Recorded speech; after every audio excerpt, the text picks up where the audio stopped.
Assalamualaikum warahmatullahi wabarakatuh. Bismillah, alhamdulillah, assalatu wassalamu ala asyrafil anbiya'i wal mursalin Sayyidina wa maulana Muhammadin wa ala alihi wa sahbihi ajma'in, amma ba'd. Alhamdulillah, anak-anakku, semoga selalu dalam lindungan Allah, semoga selalu dimudahkan dalam segala urusan, termasuk kita hari ini belajar. Ya, meskipun kita belajarnya masih belum bisa bertatap muka, ya, sekarang kita belajar secara daring. Mari kita gunakan kesempatan ini dengan sebaik mungkin. Melanjutkan bab mapel PAI, yakni bab 4 tentang semua bersih hidup jadi nyaman. Anak-anak, dari judulnya saja kita sudah harus bisa memahami bahwasannya dalam kehidupan sehari-hari kita harus melaksanakan kebersihan, mulai dari kebersihan makanan sehingga kita menjadi sehat, rumah kita, lingkungan kita, sekolah kita, yang ada di sekitar kita semuanya harus dalam keadaan bersih. Kenapa? Otomatis menjadikan kita hidup menjadi nyaman. Selain itu menjadikan ibadah kita tenang, ya, yang insya Allah akan diterima oleh Allah. Bertemu lagi dengan Bu Silva. Apa saja yang kita pelajari dalam bab 4 ini? Poin utamanya adalah toharoh. Apa itu toharoh? Toharoh bersuci. Lingkup apa saja yang kita pelajari? Yang pertama pengertiannya, macam toharoh, alat bersuci, penjelasan tentang wudhu, mandi wajib dan tayamum, serta sikap yang diharapkan. Poin 3 dan 4 nanti akan saya jelaskan di pertemuan yang akan datang. Nah, ini tujuan pembelajaran. Jadi nantinya seluruh siswa yang sudah mempelajari bab ini harus mampu menunjukkan dan melaksanakan tata cara bersuci, baik dari hadas kecil dan hadas besar, yang tentunya berdasarkan syariat Islam. Yang kedua, menjelaskan ketentuan dan tata cara bersuci baik dari hadas kecil dan besar, menunjukkan contoh bersuci dari hadas kecil dan besar, serta mempraktekkan bersuci dari hadas kecil dan hadas besar. Anak-anak masih ingat hadis Rasulullah tentang pentingnya kebersihan bagi orang yang beriman. An-nazafatu minal iman. Jadi kebersihan itu sebagian dari iman. Sehingga kita harus sadar diri, bukan hanya kebersihan ini penting bagi kita, ya, tetapi merupakan kebutuhan. Kenapa? Salah satunya untuk ibadah.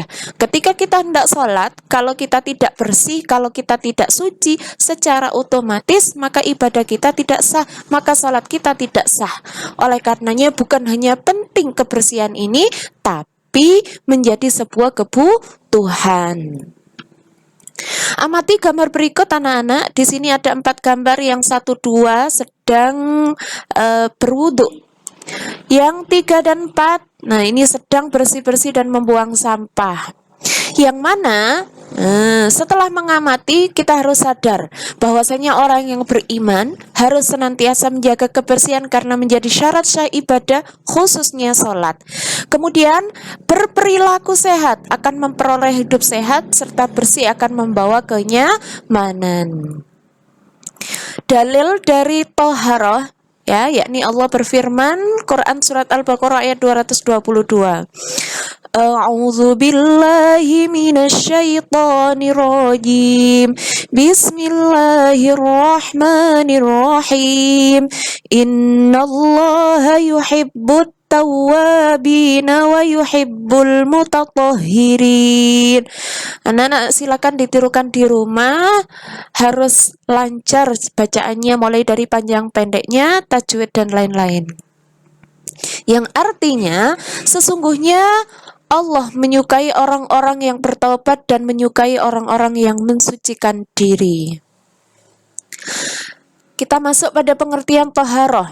Apa itu toharoh? Menurut bahasa adalah bersuci atau bersih. Saya yakin sebagian dari kalian ada yang pernah belajar tentang toharoh. Maka ayo kita mengingatnya kembali. Bagi yang belum, harus dan wajib hukumnya, karena ini sangat penting, terutama ketika kita sholat. Menurut istilah syar'i adalah bersuci atau membersihkan diri dari hadas dan najis agar sah dalam melaksanakan ibadah. Nah, toharoh ini lingkupnya ada dua. Perbedaan hadas dan najis ada dua ya anak-anak, ada hadas dan ada najis. Ini sering sekali anak-anak masih bingung ya, masih bingung dalam membedakan antara hadas dan najis. Biasanya orang yang muntah masuk najis atau hadas. Nah, itu jangan sampai salah. Jadi mungkin mudahnya ya, perbedaan hadas dan najis ini diingat-ingat bahwasanya hadas ini sesuatu keadaan manusia ya, manusia saja yang memang terkena hadas. Jadi kalau hewan ya tidak bisa, tapi kalau najis juga bisa hewan, juga bisa manusia. Orang yang muntah tadi bagaimana? Mari kita mempelajarinya. Hadas pengertian yakni berlaku, itu menurut bahasa. Sedangkan menurut istilah adalah suatu keadaan pada diri seseorang yang menyebabkan seseorang itu wajib mandi atau wudhu atau tayamum jika tidak ada air bila akan melakukan ibadah tertentu. Nah, hadas di sini dibagi menjadi dua anak-anak, hadas kecil dan hadas besar. Hadas kecil yakni suatu keadaan pada diri seseorang yang menyebabkan seseorang itu wajib wudhu atau jika tidak ada air maka tayamum jika akan melakukan ibadah tertentu. Golongan siapa saja yang termasuk orang yang berhadas kecil? Orang yang menanggung hadas kecil, satu, keluarnya sesuatu dari dua jalan, kubul dan dubur, seperti buang air kecil, buang air besar, kentut, dan lain-lain. Dua, tidur, hilang akal, bersentuhan kulit antara laki-laki dan perempuan yang bukan mahram, dan menyentuh kemaluan dengan telapak tangan. 5 golongan ini adalah orang yang menanggung hadas kecil, yang mana larangannya tidak boleh sholat, tawaf, menyentuh, dan membawa mushaf sebelum dia melaksanakan wudhu. Jika sudah wudhu, maka boleh melaksanakan larangan-larangan yang ada tadi. Paham ya? Jadi hadas saya kasih contoh, misal ada si A habis buang air kecil ya, maka orang yang sudah berbuang air kecil tadi ini menanggung hadas, sedangkan air kencingnya atau air seninya itu yang dinamakan najis. Paham ya anak-anak? Kita lanjut ke hadas besar, yakni suatu keadaan pada diri seseorang yang menyebabkan seorang itu wajib mandi atau mandi besar ya, atau tayamum jika akan melakukan ibadah tertentu. Yang termasuk hadas besar, satu, haid, nifas, wilada, keluar mani, berhubungan suami istri, mati. 6 golongan orang ini adalah orang yang menanggung hadas besar, yang mana larangannya tidak boleh sholat, tawaf, menyentuh, membawa, dan membaca. Ini bedanya. Kalau tadi ya, orang yang berhadas kecil masih boleh membaca, tapi tidak boleh menyentuh dan membawa mushafnya. Yang keempat, puasa, dan yang terakhir tawaf. Anak-anak, jika ada pertanyaan, haid ya, haid, nifas, wilada ini terjadi pada wanita, semua wanita. Kemudian yang keempat pada semua laki-laki. Ya, yang mana haid ini menandakan bahwasanya anak perempuan tadi menuju dewasa, sudah balik ya. Kemudian kalau nifas ini khusus darah yang keluar setelah melahirkan. Kalau wilada, darah yang keluar bersamaan dengan bayi yang keluar dari rahim ibunya. Kalau keluar mani bagaimana? Entah itu dekat dengan sebab mimpi ya, mimpi basah atau sebab lainnya, yang penting keluar mani ini adalah termasuk orang yang berhadas besar. Ini bagi anak laki-laki yang menandakan bahwa dia sudah balik. Kemudian, nah, sebelum dia ibadah dia harus mandi wajib atau mandi besar ya. Kalau tidak ada air maka tayamum. Paham ya? Dari sana sekarang kita menuju najis. Apa itu najis? Yakni kalau dalam bahasa kotor atau tidak bersih. Kalau istilah, segala bentuk kotoran yang melekat pada badan, pakaian, tempat yang menyebabkan tidak sahnya melaksanakan ibadah tertentu dan haram memakannya. Jadi ketika kita sebelum sholat, maka harus betul-betul kita ini melihat kebersihan kita mulai dari hadas ya ataupun najis, mulai dari tubuh kita, pakaian kita, tempat yang akan kita buat ibadah, itu semuanya harus bersih dan suci.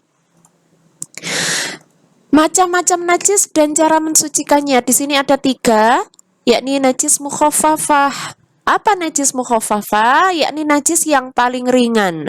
Apa najis yang paling ringan? Najis kencing bayi laki-laki yang berumur 2 tahun dan belum makan apa-apa selain selain ASI. Ya, selain air susu ibu. Ya, jadi misal kalian menggendong adikmu yang masih umur 1 tahun dan belum makan apa-apa kecuali ASI, ya, kemudian dia pipis dan tembus ya ke tangannya sampean, maka tangan tadi termasuk najis mukhafafah. Bagaimana cara mensucikannya? Dengan memercikan air pada benda yang terkena najis. Tangan tadi silakan diperciki, ya.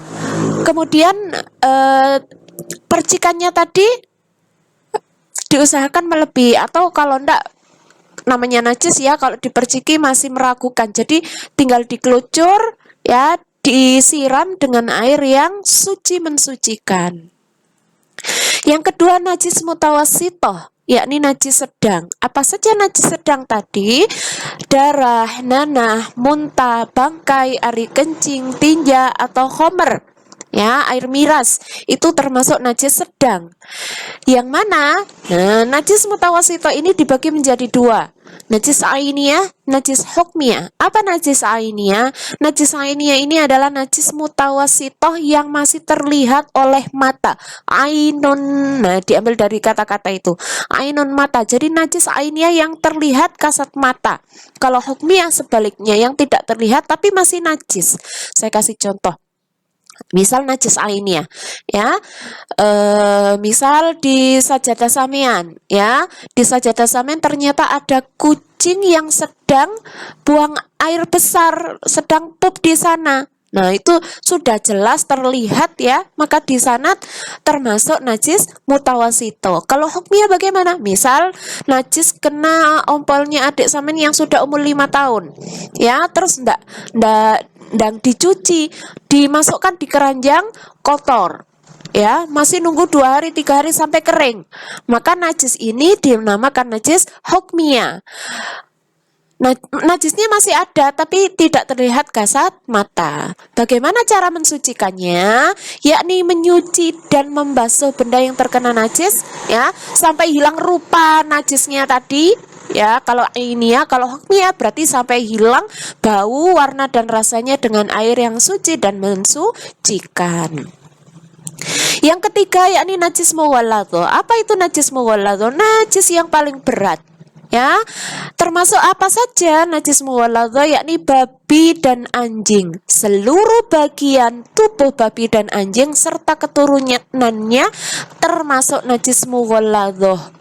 Ya, bagaimana cara mensucikannya? Karena najis muwalladhah, ya, maka ya cara mensucikannya lebih berat dari najis yang 1 dan 2. Yakni dibasuh 7 kali dengan air yang suci dan mensucikan. Salah satu basuhan tadi dicampur dengan debu atau pasir yang suci. Ya, oleh karenanya anak-anak, mari kita berhati-hati terutama tentang makanan ya. Wong yang fisik saja jika kita terkena ya, misal tangan kita terkena, cara mensucikannya seperti itu tadi, 7 kali basuhan, salah satunya dicampur dengan pasir atau debu yang suci. Kalau kita memakannya, nah, bagaimana cara mensucikannya? Mosok toyo kat ini makan pasir salah satunya, ya ndak mungkin. Ya, oleh karenanya anak-anak, dalam hal makanan ini kita harus berhati-hati ya, menjaga kesuciannya dan kenajisannya. Jika mau beli kue, ya, beli jajan, entah itu dimanapun di toko apapun, dilihat labelnya, cari label yang ada halal MUI-nya. Nah, kalau sudah ada halal MUI-nya, insya Allah itu sudah jelas kehalalannya.